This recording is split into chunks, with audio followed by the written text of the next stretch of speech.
믿음과 함께하는 따뜻한 오늘 큐티온. 그 아이가 자라매 하루는 추수꾼들에게 나가서 그의 아버지에게 이르렀더니 그의 아버지에게 이르되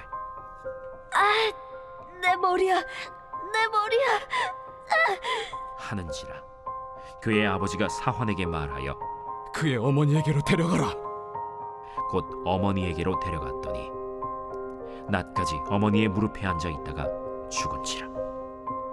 그의 어머니가 올라가서 아들을 하나님의 사람의 침상 위에 두고 문을 닫고 나와 그 남편을 불러 이르되 청하건대 사완 한 명과 나귀 한 마리를 내게로 보내소서.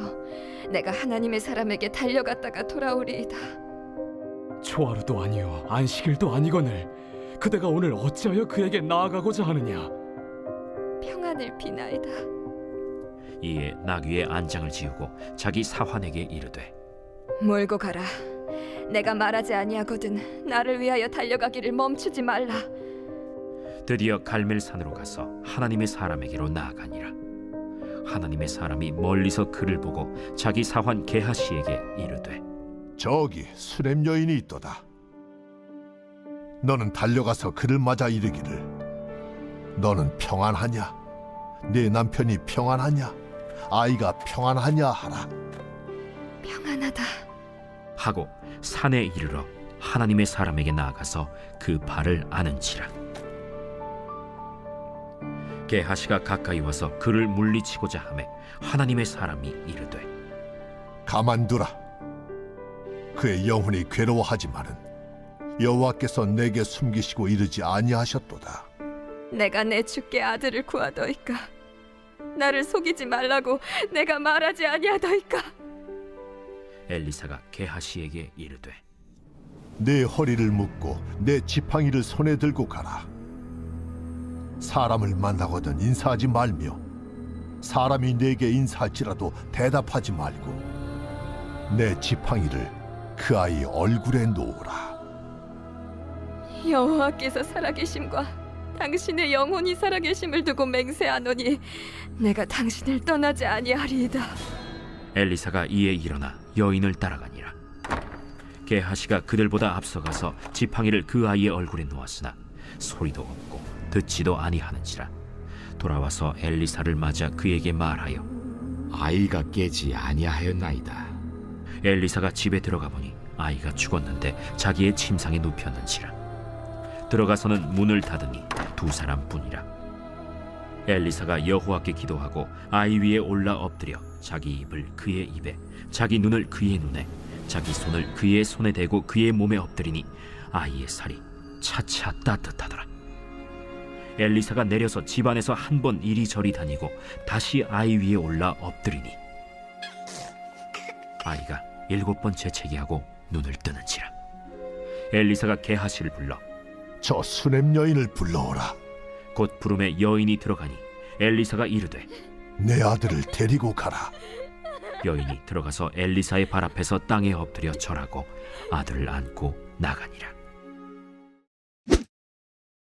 말씀과 함께하는 따뜻한 오늘 큐티온. 오늘의 큐티온을 기도함으로 시작합니다. 기도하겠습니다.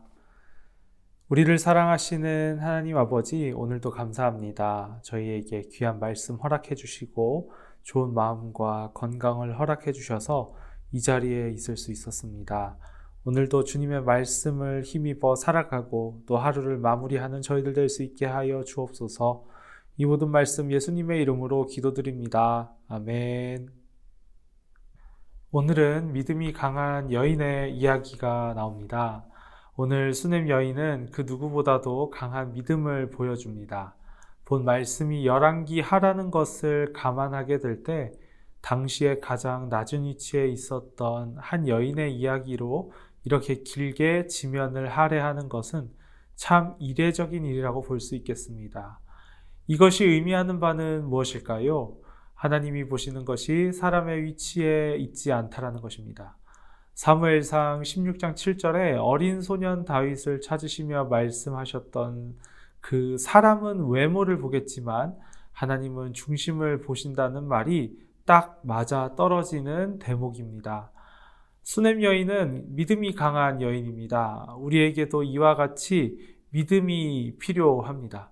그렇다고 수냄 여인과 같은 믿음이 필요하다라고 이야기할 때 이것이 자칫 우리의 믿음 없음에 대한 불안함으로 여겨지지는 말아야 할 것입니다. 오히려 이와 같은 수냄 여인의 믿음은 우리에게 용기를 준다는 사실을 기억해 주시기 바랍니다. 왜냐하면 수냄 여인의 믿음이 점점 자라가고 있는 것을 볼 수 있기 때문입니다. 수냄 여인의 믿음도 처음부터 강했던 것은 아니었습니다. 단지 수냄 여인은 4장 8절에서 9절의 말씀처럼 하나님의 사람들을 잘 챙기려는 것뿐이 아니었던 믿음을 가졌던 때가 있습니다.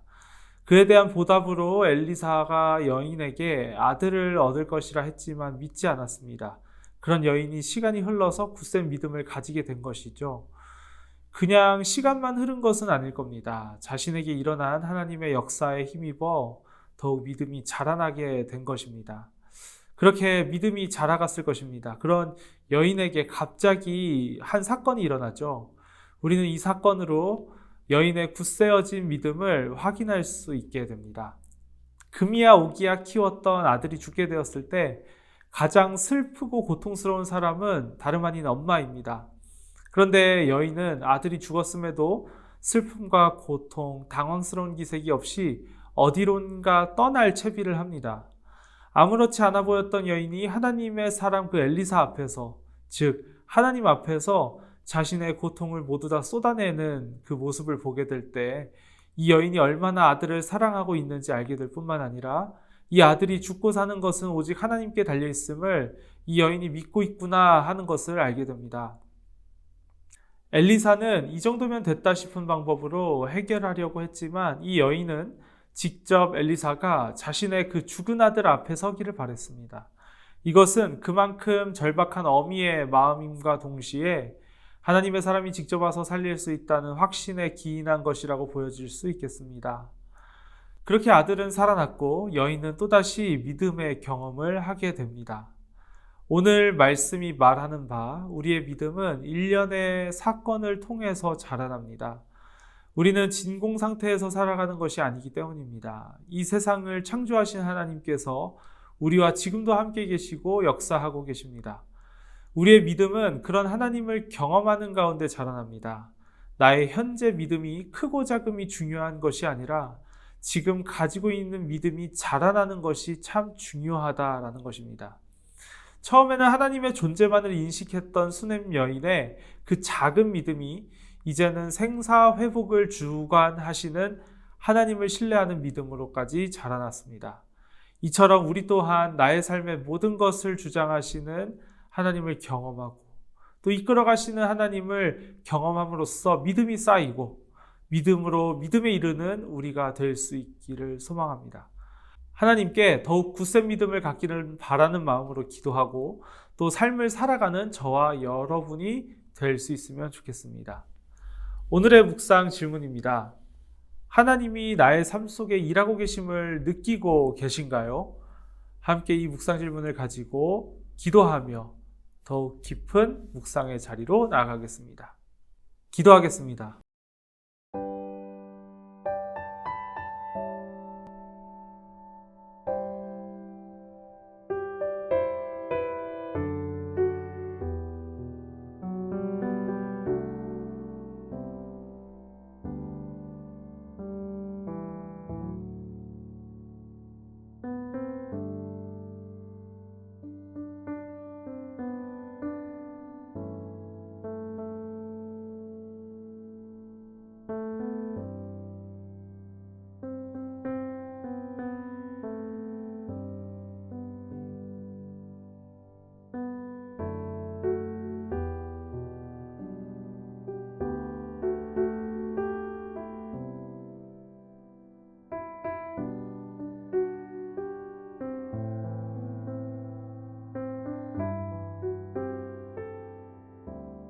우리를 사랑하시는 하나님 아버지, 오늘 수냄 여인의 믿음, 그 믿음이 자라나는 모습을 보며 우리의 믿음을 보게 됩니다. 주님, 저희의 믿음을 자라나게 하여 주옵소서. 이 모든 말씀 예수님의 이름으로 기도드립니다. 아멘.